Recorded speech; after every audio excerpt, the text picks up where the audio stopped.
Okay, so this course is called What is the SHPO? And I'm going to go through a few slides here at the outset, just because that's what AIA wants me to do. This is a credit earned on completion of this course will be reported to the AIA CES for AIA members.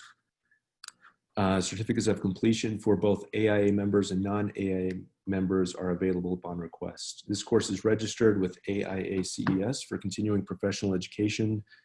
As such, it does not include content that may be deemed or construed to be an approval or endorsement by the AIA of any material of construction or any method or manner of handling, using, distributing, or dealing in any material or product. The learning objectives for this course are, we've got 4 learning objectives. The first is to gain a general understanding of regulatory codes, both local and federal, when working in historic districts. The second objective is to gain a general understanding of state and federal tax credits as they apply to historic rehabilitations. The third objective is to gain a general understanding of how to apply the Secretary of Interior standards to building rehabilitations. And the fourth objective is to gain a general understanding of how modern building codes may be applied to historic buildings. And we're going to remain fairly general about all of these topics. So we'll take some questions at the end if you've got additional issues and concerns. The description for the course is: the National Preservation Act of 1966 was intended to preserve historical and archaeological sites in the United States of America. In a nutshell, the Act created the National Register of Historic Places, the list of National Historic Landmarks, the State Historic Preservation Offices, and the Section 106 review process. In essence, it was a reaction to the urban renewal occurring in post-war America. So that begs the question, what does the SHPO do, and why should architects understand this? So real quickly, I want to introduce myself again. I'm Stephen Cornell. I'm an architect, and I work for the State Historic Preservation Office. And I've been with that office for about 1.5 years. Prior to that, I worked in a couple of different private firms in Salt Lake. And, you know, I practiced historic architecture and preservation for about 15 years. So I'm happy to be here today and to present this topic to you, and hope that we can both learn something today. With that, though, I'd like to allow my colleagues to also introduce themselves briefly. So go ahead, Roger. Yeah, Roger Roper, even though the heading says my name is Steve Cornell. I've worked with the Oregon and the Utah SHPOs for a number of years. This is my second stint in Utah, and I've kind of done about everything at the SHPO over the years.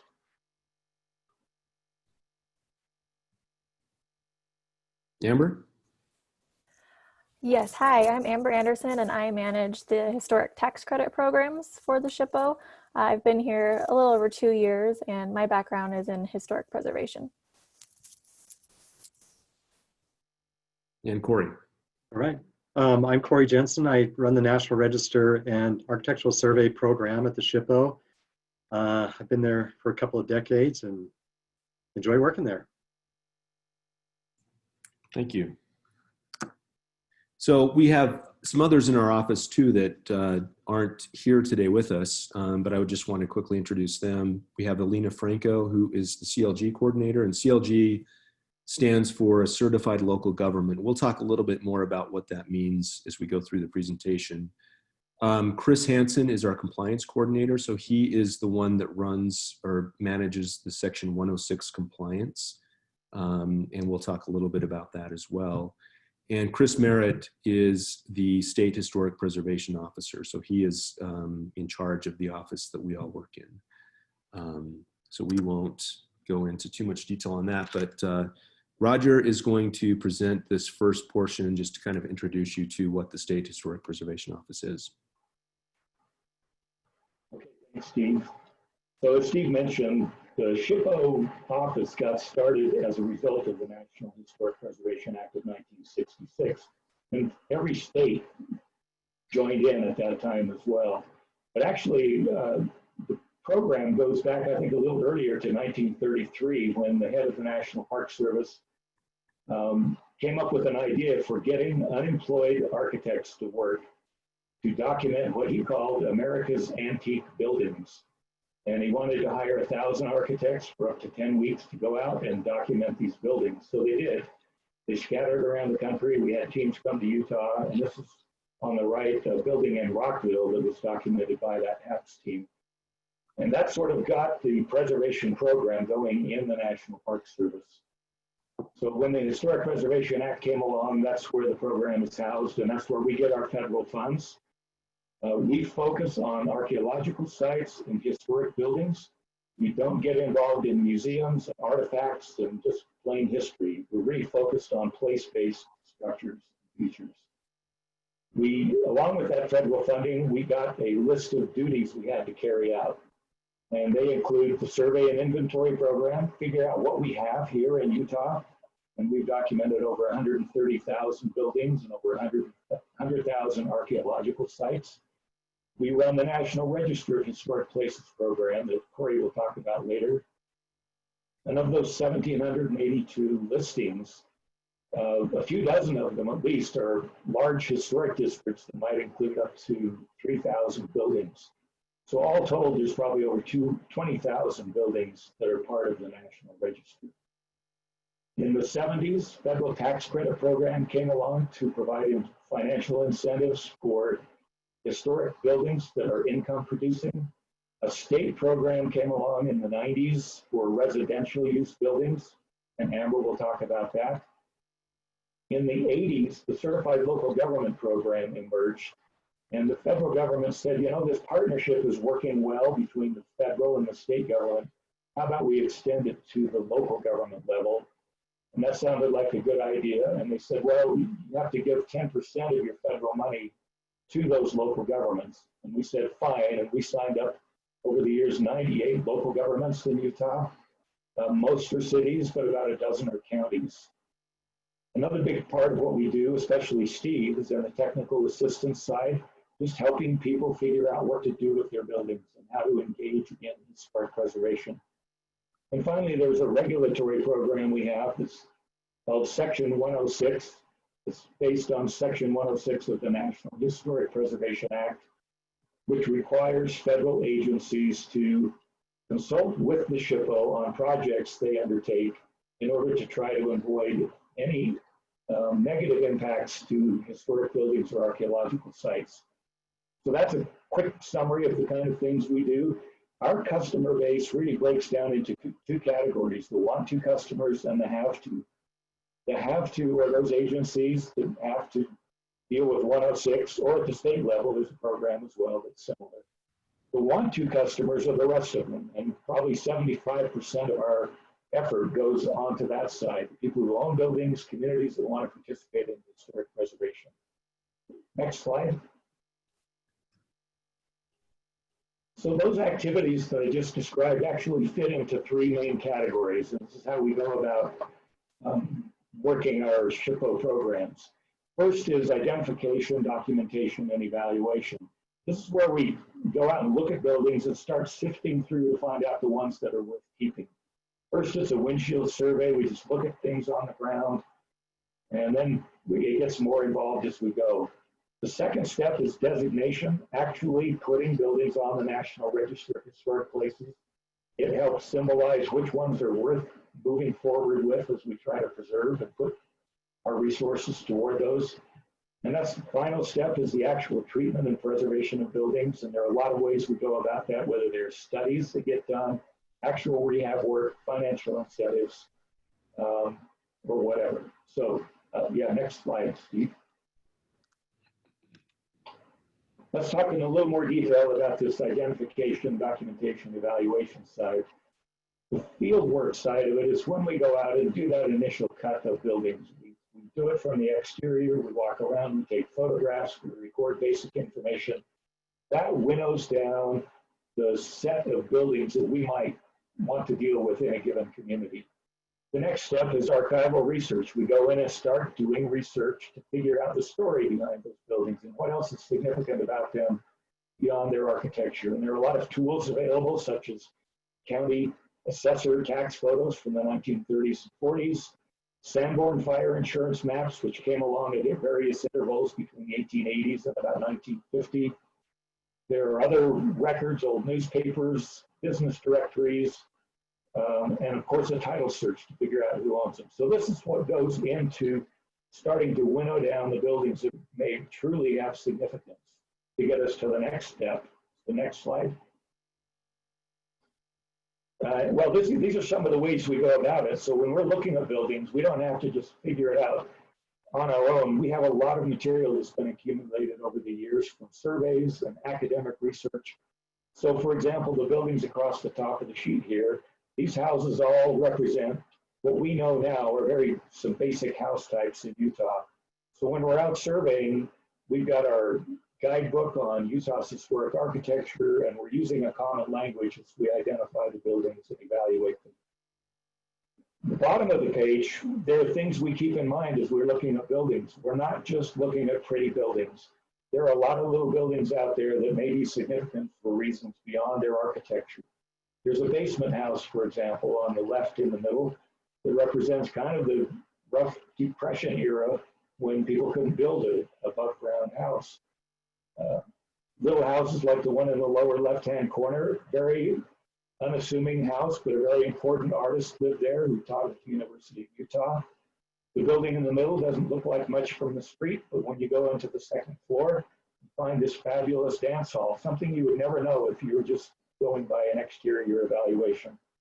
And finally, on the right, there are buildings that have been changed over time.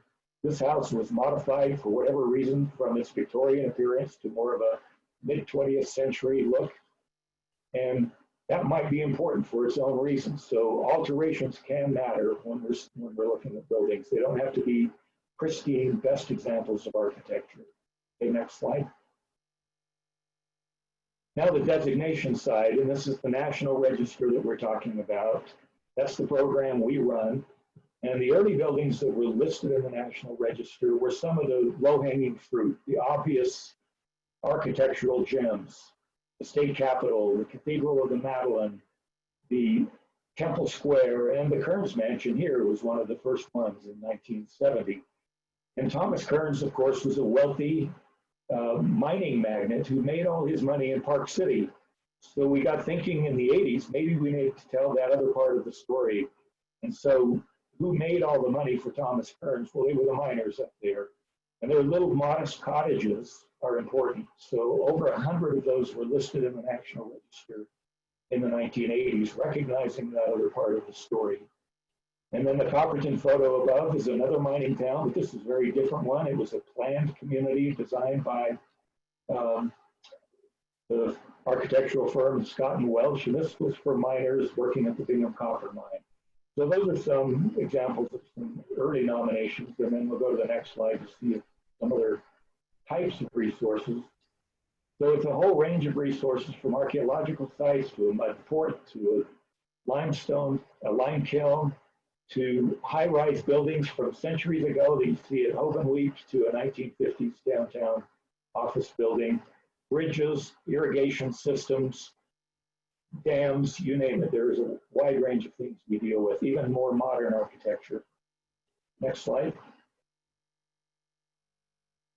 And now we're at the treatment preservation side, and this is where Steve really spends quite a bit of his time, is going out on request to do assessments of buildings and write historic structure reports. So these have been very helpful for the folks out there. There are very few preservation architects in rural Utah. So this is a very important service, and it gives them a game plan for moving forward. It's not just buildings we look at, though. The upper right-hand corner shows our longtime architect, Don Hartley, who retired last year, looking at the Hurricane Canal and the historic features there. Another kind of, and we can go to the next slide, Steve. And other things on this treatment preservation side are things like the tax credit programs that Amber will talk about, but also workshops such as an Adobe workshop that was held down in Washington County, log cabin chinking training for folks in Ephraim, and this happened recently, and just preservation plans for all kinds of issues that are out there. And even cities will develop handbooks for dealing with their their historic buildings. And this is one from Salt Lake City in the upper right-hand corner. So those are some of the treatment options that were available for historic buildings. And I think we're now ready to move on to the next step with Corey, talking about National Register. Hi, so Roger's kind of given you an overview of properties on the National Register in Utah and what the program does. I'm going to expand a little bit more on that and explain what the National Register does and doesn't do and how that works in with local landmarks registers. So the National Register is the federal register of properties found to be significant in our country's history, whether it's for architecture or historical significance. And buildings are listed on the National Register, but also structures, sites, and objects. So even sculptures, boats, locomotives, those kind of things are listed on the National Register. But by far the most common type of property listed is a building.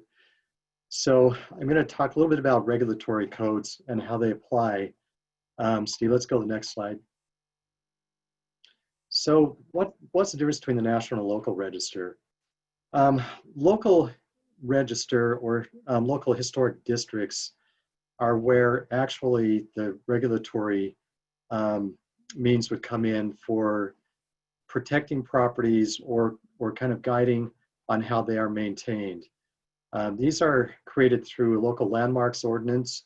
Our office, as Steve mentioned earlier, we have a certified local government program, and a community or a county, a government body can set up to be a certified local government and get grants to do historic preservation work. Part of setting up as a CLG is to establish a preservation ordinance.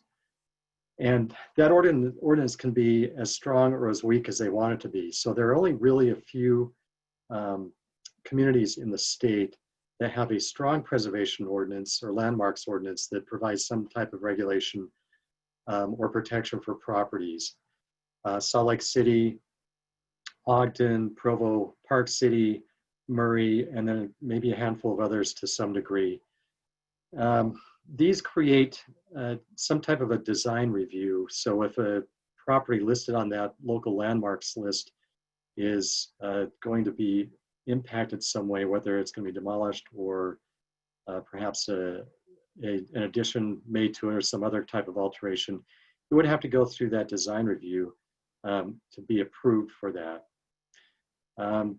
This, as I said, this kind of varies by city, and the planning office is the primary contact. If you are working with a property that you think may be under a landmarks ordinance through that community, you would want to contact their planning office to find out how that applies. There are some minor incentives associated with that, and mostly in the form of building code leniency or a zoning variance.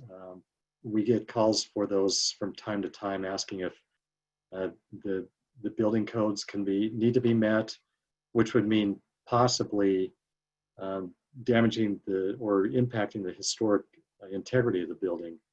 And that is one reason why these building codes are kind of reduced for historic buildings, so that the impacts aren't as great, or maybe there's a better workaround for that. So that's a local landmarks register. There, a lot of times, like in Salt Lake City, there are historic districts listed at the local level. These most of the time follow the boundaries of the National Register historic district, but it can be kind of confusing. And so we always send people, when they call us about design review for properties in a National Register district, we recommend they contact the planning office to make sure that the local landmarks district also applies or does not apply to that property.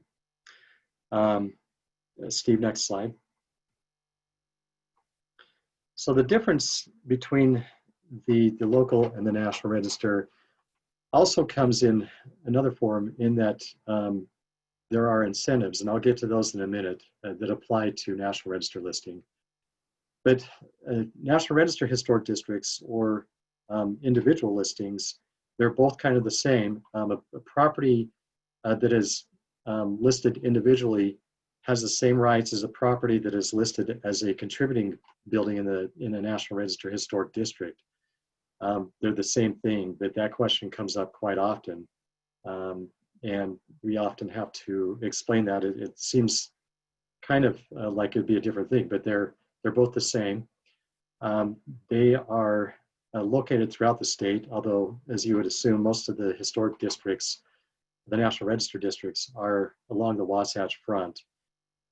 There are a lot of them, and our website actually has maps or boundary outlines for historic districts in the state. The difference, though, comes in that the National Register places no kind of regulation or design review over the properties listed or as contributing in a historic district. And so this is where the common misconception comes, and most of the questions. People assume that because it's a National Register listing, whether an individual property or a historic district, that there's going to be some type of stronger regulation or oversight of that building or district. And that's not true. It's pretty much a benign listing, primarily meant to encourage historic preservation, but also to provide some type of incentive to preserve a building. And that's where the difference lies. Rather than regulation to preserve a building, it's kind of a carrot and stick approach. The National Register is the carrot, where it encourages people to preserve their properties. And that primary carrot is the historic preservation tax credit, which Amber will talk about in a minute. There are some other, again, there are building code leniency that's described with the National Register listing, and also potential for a zoning variance for a different use of a property in a historic district or that is listed on the National Register. There's also potential for low interest loans, typically through Preservation Utah that has that program. But as I mentioned, the biggest incentive is the potential for tax credits for rehabilitating a listed property. And I'm going to now let Amber take over and talk about that. All right, you can go ahead and go to the next slide. So I'm going to talk to you about the two historic tax credit programs that are available here in the state of Utah. One is a state program, it's for state income tax, and one is a federal program, federal income tax. Both of them are credits, not deductions, so they're better. Credit directly reduces an applicant's income tax liability. So both programs provide a credit equivalent to 20% of the rehabilitation expenses associated with an approved project. The state program requires that a building be residential, whereas the federal program requires that a building be income producing. And this is the use after the project is done, not its historic use, not its current use, but the use after the project is done. So in the instance of a residential rental property, there is sometimes the opportunity to get a combined 40% credit, half state, half federal. And buildings have to be listed on the National Register in order to qualify. They can either be individually listed or in one of those historic districts that you've been hearing about, as long as they're considered contributing to the historic district. And then all of the work done in the project has to meet what are called the Secretary of the Interior standards for rehabilitation. Steve's going to go into that a little bit more at the end, but it's important to know that all of the work has to meet the standards. It's not a cherry picking kind of situation where you can do some things that meet the standards and get some of the credit, and then some of it doesn't, and you don't get all of the credit. It's all or nothing, essentially. So next slide. And so the costs associated with a tax credit project that the credit can be calculated based on are what we call the qualified rehabilitation expenses. And honestly, it's pretty much everything to do with work on the building itself, as well as some soft costs such as architect and engineering, construction fees. Really the only things that the cost doesn't count towards the credit are the ones on the right-hand side. So purchase price, addition, demolishing and out of period addition, and then site work and landscaping. But most of the time, probably 95% of a project cost can be calculated for the credit. Next slide. And so, like I said, there's two programs, the state program and the federal program. So I'm going to go through the differences and requirements for the two. The state program requires residential at the end of the project. The project must cost at least $10,000. So you're looking at least a $2,000 credit in a scenario where the project was $10,000. There is no upper cap, however, so it could be a huge apartment building and you would essentially earn credit on all of that. Once the project has been pre-approved by our office through our application, the project has to be completed within 3 years.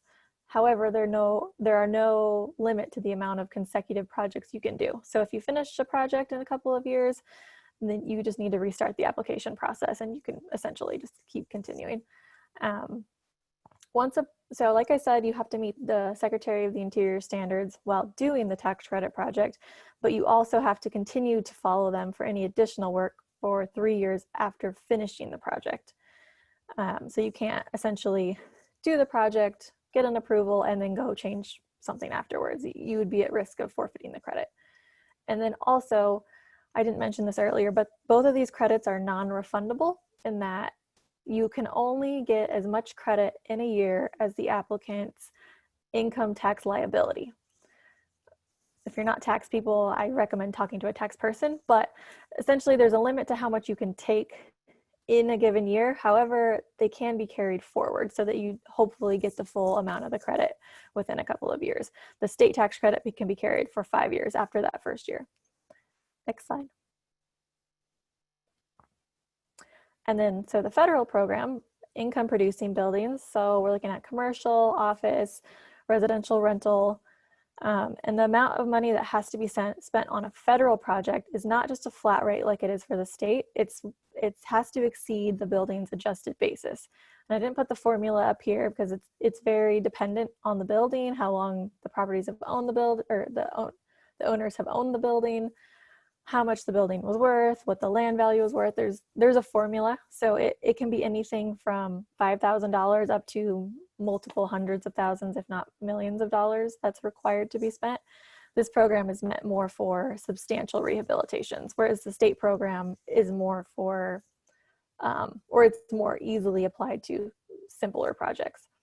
For the federal program, a project can last as long as you need it to, but you can only claim costs associated with either a 24-month or a 60-month window. And that's something you decide on at the beginning of the project. If you know it's going to take longer, you would essentially ask for a phased project, and that would give you up to a 60-month window to count costs towards the credit. After the project is done, ownership of the property must be maintained for 5 years after taking the credit. And for every year, so if somebody were to sell a property before the 5 years is up, every year that they don't own it for, it's essentially you lose 20% of the credit. So if you already took it all, you'd have to pay it back. If you haven't taken it, you wouldn't get to continue taking it. And then similar to the state program, work has to continue to meet the standards for a number of years after a tax credit project. For the federal program, it's 5 years instead of 3. But again, these two requirements really don't encourage flipping properties. So so the federal program, you have to maintain ownership, but you still have to maintain work that follows the standards regardless. So, and then like I said, with the state program, the credit can be carried forward. At the federal level, it's for an additional 20 years. And then with the recent tax reform, there was a change in how you can take the credit. Essentially, before the tax reform, you could take it all in 1 year if your tax liability was large enough. However, now you have to spread it over at least 5 years, which is generally not a problem because it's usually a rather large credit anyways. So you probably would need to spread it over multiple years, but it really just depends on the situation. Next slide. So I'm just going to briefly go over the application process. Really, biggest takeaway I want you guys to get is just to contact us. Every time I'd rather have someone just call me and ask me how to get started than have them start on their own and then end up having them not be using the correct application because there's a different one for state or federal, or sometimes we have applicants who think they're a good candidate for the tax credit program, but then once we have a conversation, we find out they're going to be doing a bunch of work that doesn't meet the standards. And so I'd really rather just have a conversation up front. You're not bothering me. So just call me, email me. It's really good to have that initial discussion of usually a site visit too, just to discuss what the plans are and make sure everyone's on track. And it's also extremely important to do that and begin the application process before the work is started. Any work that is started before an actual approval is on the books is done completely at your own risk. If something is done that is disqualifying and it can't be undone, then essentially the tax credit's gone. So starting the application process before is imperative, as well as documenting what's there, because if you start doing work and the work is maybe fine, but we don't have any evidence of what it looked like before, we really can't evaluate whether or not the work you did meet the standards. So thoroughly documenting and contacting us, getting everything started before touching the building is ideal. And then, so there's a 3-part application process. A part 1 is essentially where a building's significance is established. If it's not already listed at all on the National Register, this is where a draft National Register nomination would be created. Or if it's in a historic district, then it's a much smaller, easier process, and it's essentially just showing that the building should in fact be contributing to the district. If a building's already individually listed, a part 1 is not necessary. The part 2, however, that's where the meat is. That's the most important part. That's where you show what the building looks like, its current condition, what are its character defining features, and then where you describe in detail your proposed work plan. And I do mean in detail. We essentially need to know what you're doing to the building to know whether or not it's appropriate. So you can't just say, it's a stone building, I'm going to repair it. We have to know what's wrong with the stone, why it needs repaired, and what repair you're going to do. So there is quite a bit of detail that goes into this portion, as well as some nuance in terms of arguing for necessary change in areas that aren't as character defining. So anyways, it gets kind of complicated, but we're here to help you through that process.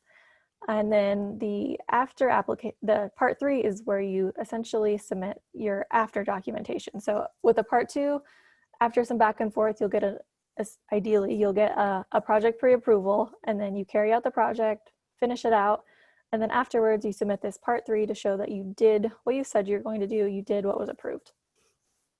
Next slide. And then here I just have a couple of tips for success. I'm sure this list could be much longer, but these are things that we often run into. One is just to be flexible with your design, and this really ties into contacting us early as well. We sometimes get applicants come in with a fully done design, full architectural drawings. We've never talked to them, we've never seen the building, and it's almost guaranteed that something is going to have to be tweaked in the design in order to meet the standards. So if we're in on the conversation earlier on, it's a lot easier to do that. Obviously, it costs you a lot less money. So just know that there is probably something that will have to change in order to meet the standards. So being flexible it's ideal. Another thing, Steve will get into this a little bit more here shortly, but understanding how building code can be applied to historic buildings.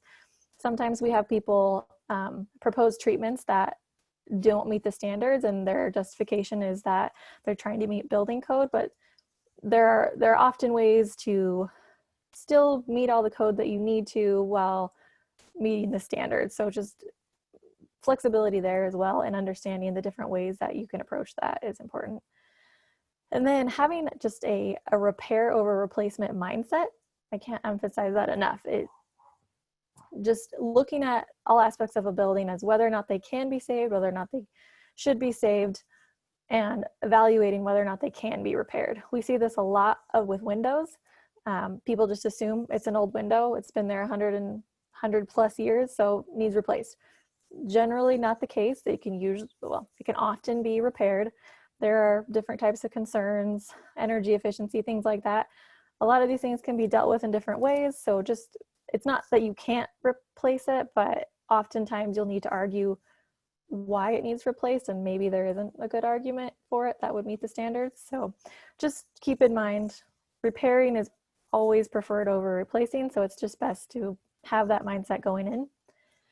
Another tip would be to hire an actual preservation consultant to help with the application package. You as an architect or just a building owner as an applicant is more than welcome to do their own application, but there are preservation consultants, and we have a list that we can recommend, who this is what they do. They understand historic preservation, they understand the standards, they know what the character defining features of a building are, they know all the little nuances of packaging, the photographs and the photo key. And so if there's not somebody specifically on your staff who knows about this or who is willing to learn about this, sometimes it can save you a lot of heartache and potentially money of doing things over and over again if you just get someone involved who is well practiced at it. So again, not required, but recommended, especially if a project is more complicated or if there is a part 1 or a draft nomination required. I would highly recommend having somebody with a history background to help with that. And then again, just consult with our office early, often. We want your project to succeed. We want you to get tax credits. We don't want there to be any surprises, but if we don't know something's going on, we can't help avoid surprises. So contact us whenever, as often as you need to. And I guess we'll go back to Steve to talk more about how to apply those standards. Thanks, Amber.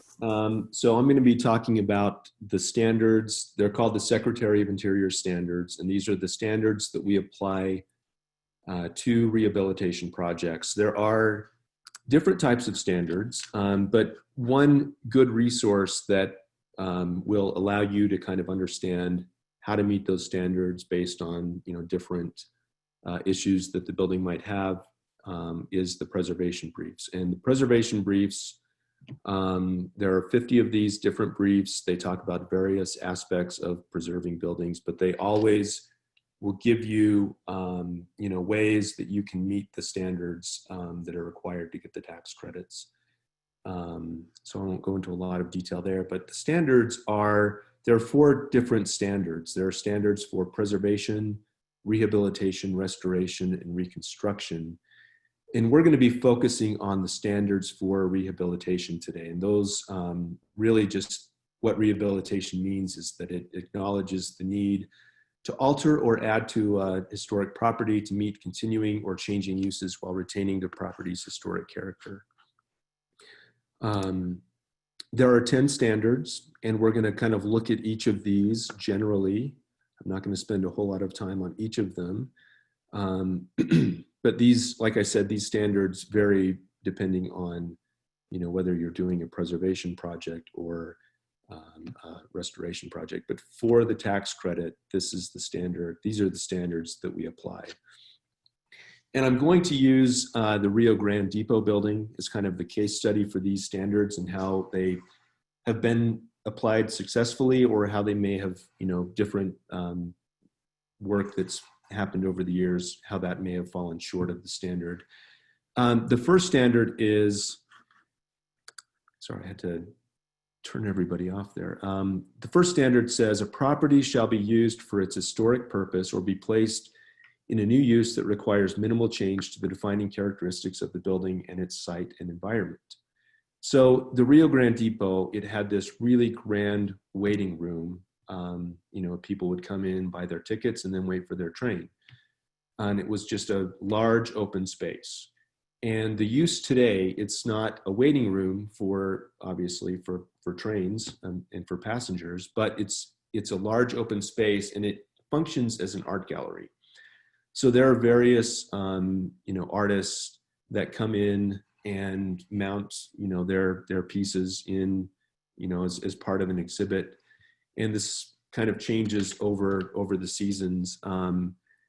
But the important point here is that it still functions as a large open space. It's open to the public, so anyone can come into this gallery at any time, during business hours, essentially, and be a part of that space. The second standard is the historic character of a property shall be retained and preserved. The removal of historic materials or alteration of features and spaces that characterize a property shall be avoided. In this case, we're going to look at the windows on the Rio Grande, and these windows, as you can probably see, were replaced in the 1980s with an aluminum window system.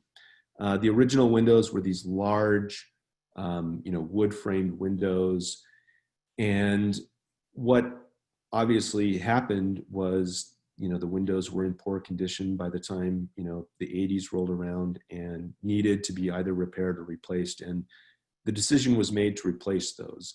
Unfortunately, they were replaced with something that doesn't quite meet the standards. They're an aluminum frame window. The mullion patterns don't quite match. And so they look a little bit different than what they did historically. They look a little too modern for the building period. I don't have a good example of this one, but I'll just quickly read through it. Each property shall be recognized as a physical record of its time, place, and use. Changes that create a false sense of historical development, such as adding conjectural features or architectural elements from other buildings, shall not be undertaken. And what this one means is we just don't want to create a false sense of history. So we don't want to put something in a building that was never there. If we've got good documentation of a building's physical materiality, then that's one thing. But if we don't have that, if we're just kind of guessing, then that's something that we don't do. Standard 4 says most properties change over time. Those changes that have acquired historic significance in their own right shall be retained and preserved. And in this case, I'm going to just kind of direct your attention to the signage atop the building. Originally, the building did not have any signage. In the 1940s, it had a particular sign, that was the logo for the railroad at the time.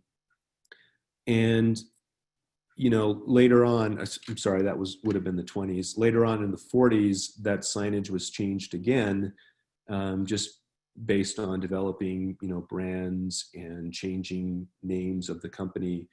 But that has sort of progressed over time. And I'll come back to the sign that you see there on the right, which says Rio Grande Western Pacific. At some point, Western Pacific was removed from that sign, although the Rio Grande remained in place and the structure that held that sign up remained in place. So those types of things we just want to retain and account for in any type of rehabilitation project that we do. Standard 5, distinctive features, finishes, and construction techniques or examples of craftsmanship that characterize a historic property shall be preserved. And this is just showing the type of craftsmanship that went into the Rio Grande building construction.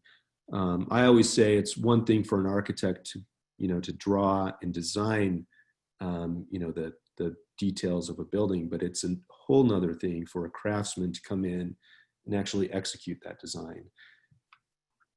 And so this is just an example of looking at those character defining features and preserving those features. Going back to the sign, Standard 6 states, deteriorated historic features shall be repaired rather than replaced. When the severity of deterioration requires replacement of a distinctive feature, the new feature shall match the old in design, color, texture, and other visual qualities, and where possible, materials. Replacement of missing features shall be substantiated by documentary, physical, or pictorial evidence. And in this case, this image on the left is from the 1980s, and you can see the configuration of that sign as it stood in the 80s. And it was like that until just recently, last year, when a decision was made to replace the sign because it was damaged, it was in disrepair. The neon was not working. It was a neon lit sign, and that neon was just not working as well as hoped. And, there was just a lot of maintenance that was required to maintain that sign and keep it in good working order. So the decision was made to replace it. And you can see the replacement project there on the right. The new sign looks similar to the old sign. If you've, got a good eye, you'll notice the structure that's supporting that sign is a little bit different. Remember that it said Western Pacific Railroad beneath the Rio Grande at one point. That was removed. So you still had this space for that added signage. But when they did the, reconstruction or recreation of that sign, they didn't think that it was necessary to, provide that additional structure. So it was shortened. So the new sign is a little bit different. It's not neon lit, it's LED lit, but the LED looks like neon, so it mimics the sign. But the sign is brand new.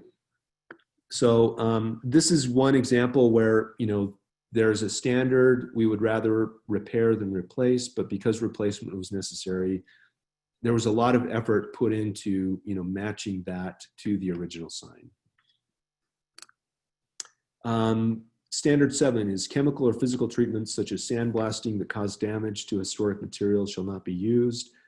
The surface cleaning of structures, if appropriate, shall be undertaken using the gentlest means possible. And, this is kind of common sense. A lot of historic buildings have pretty fragile materials that, are part of the facade of the building. And in this case, we've got terracotta, brick, and a stone material on the outside of the building. So rather than, sandblasting the dirt off or sandblasting paint off if there's paint on the building, we're just saying that you should always use the gentlest approach possible when dealing with these materials, because otherwise you're going to damage the materials. Standard 8, significant archaeological resources affected by a project shall be protected and preserved. If such resources must be disturbed, mitigation measures shall be undertaken.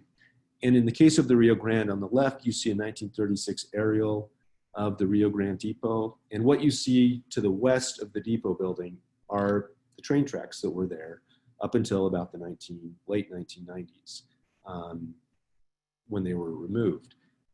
The image on the right is, just pulled off of Google Earth yesterday. So this is its current, configuration.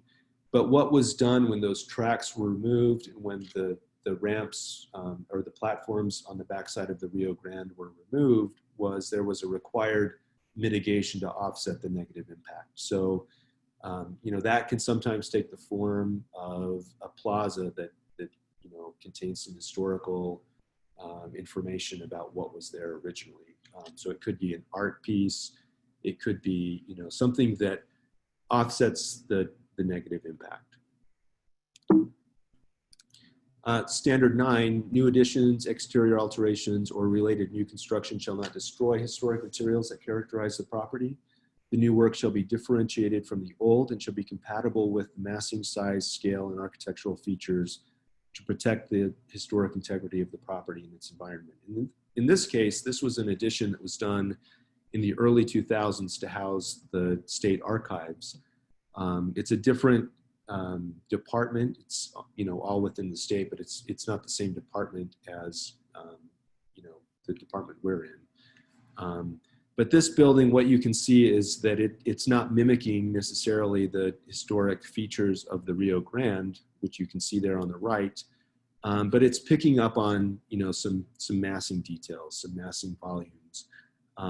Some of the striations in the brickwork are kind of matching the stone courses there on the original building. So again, it's not copying it, but it's trying to speak the same language, although using modern forms. And it's, again, differentiating itself from that historic building. Finally, standard 10 is about additions. Again, it's new additions and adjacent or related new construction shall be undertaken in such a manner that if removed in the future, the essential form and integrity of the historic property and its environment would be unimpaired. And in this case, these are just two site additions that have been done at the Rio Grande Depot. The one on the left is just basically housing for architectural lighting. This also gives us a place to kind of put some signage without putting it on the historic building. And on the right, this is a new canopy structure you can see there beneath the trees for the Rio Grande Cafe. In both of these cases, it's reversible. It's not affecting that historic building in any way, shape, or form. And kind of switching gears, and just we're going to talk quickly about building codes and how they relate to historic buildings. You all know about, you know, modern building codes. The IBC is what we all use every day. What's interesting though is the International Existing Building Code exists for existing buildings, for historic buildings. And, you know, all of the codes kind of make mention of historic buildings. The energy code, which is sometimes a difficult one to meet, you know, it allows for variances in the code and how one meets the code. Same thing with the accessibility standards. One thing to keep in mind is whenever we apply modern codes to historic buildings, there's always some type of impact to that historic feature. We like to maintain a low impact, and if we can meet, you know, the full IBC with a low impact, code compliance method, then that's what we want to do. However, if we can't do that, there are some provisions that are allowed by the International Existing Building Code.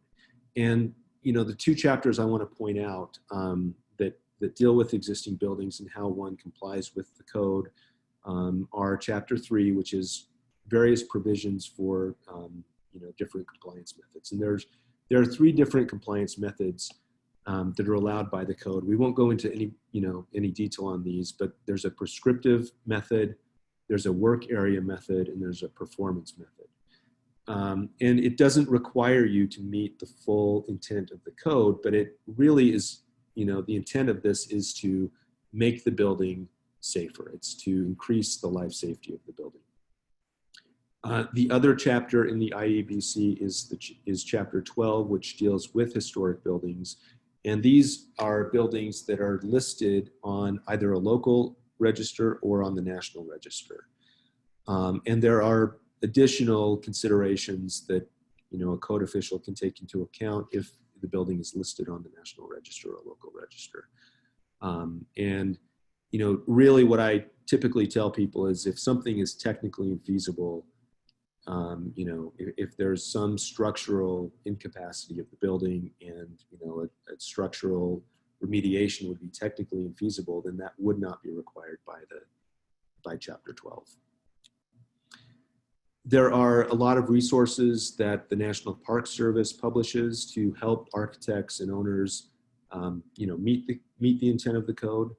And again, kind of going back to those preservation briefs I discussed or, you know, talked about earlier, you know, there are various topics, and, you know, there are a handful of these that speak to code issues like, you know, making a property accessible, which is really the biggest one that we deal with as architects. Seismic rehabilitation, which is a big one in Utah, especially given, you know, some of the current and just recent past circumstances here in the state. And then there's one on improving energy efficiency in historic buildings, which again, that's a really tough code requirement to meet, but there are a lot of ways that we can approach that to meet the intent of the code and really improve the overall efficiency of the building. Real quickly, I wanted to just circle back and talk about accessibility because that's really the big issue. And what I'm showing here is a building that's on the National Register, but it's also on the World Heritage List, which means that it's got a global significance. This is the rotunda at the University of Virginia. And this building was built in 1826. And, you know, it's obviously got some accessibility issues. You can see there with the stairs in the front of the building. But the way that they've dealt with, you know, the accessibility, these accessibility issues, they've done it in a way that has very low impact on the overall building and the overall site. You know, they've hidden ramps kind of behind hedges And so you don't really see these impacts when you're there on site looking at the buildings. Everything is kind of, just kind of blends in with the landscape. On the right, that image shows, there's a lot of terraces that occur on this site. But this is one way in which they've mitigated that elevation change with a ramp that's pretty low impact and pretty inconspicuous. So that's what we have to present to you today. If you've got questions after this presentation, if you've got additional questions, please feel free to reach out to us. Our contact info is here. We've also got a website. So if you go to history.utah.gov/SHPO/preservation, that will take you to our page. We've got a bunch of information about all of the things we've talked about today. So, feel free to give us a phone call, send us an email, and visit our website. But with that, I will, open it up for questions. We've got a few minutes left, and I'd be happy to, field some questions if you've got some questions. So.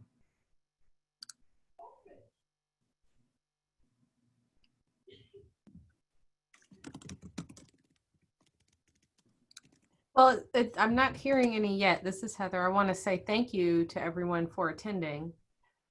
Certainly want to say thank you to everyone who presented today. If we have any questions on how we get our credits or anything like that, feel free to email me, hwilson@aiautah.org. But all of the people who logged in here today, that's the beauty of doing this digitally. We, in fact, have a record of who was here, and we'll report your credits for you. And Stephen, I don't know if your email is right up there, everyone else's. If we can probably also post your presentation. We have this recorded, so we'll also get this up online on our YouTube channel. Okay, great. I do have one question. This is Scott Bingham. The question is for Amber Anderson. And it was about the state tax credits. Can those state tax credits be earned and sold? I don't think so. That's something I'm pretty sure the answer is no, but I would ask an actual CPA or a tax professional of some kind. I believe the answer is no. Okay. Thank you. Yep. The federal credit can be syndicated, but the state one, as far as I know, cannot be. Okay. One last quick question. This is Joe Malillo. I had a question about embodied energy in existing historic buildings. It's something that really doesn't get talked about, but for sustainability, when you go into the real depths of sustainability, they start talking about embodied energy in the building itself and in the materials. It doesn't seem like that's been addressed. And is there any future provisions in any of these codes that would start talking about embodied energy in these buildings? I don't know. Hi, Joe. How you doing? Good. I don't know of any codes that are forthcoming that look at that. Obviously, that our standard quote is that an existing building is the most sustainable building. It's right. Already existing. But I'm not aware of any codes that really address the embodied energy aspect of that. So that's something I would be interested in. And maybe you and I can have a conversation about that in the future, but I'm not aware of it currently. Yeah, it's hard to quantify. It is. Okay, thanks.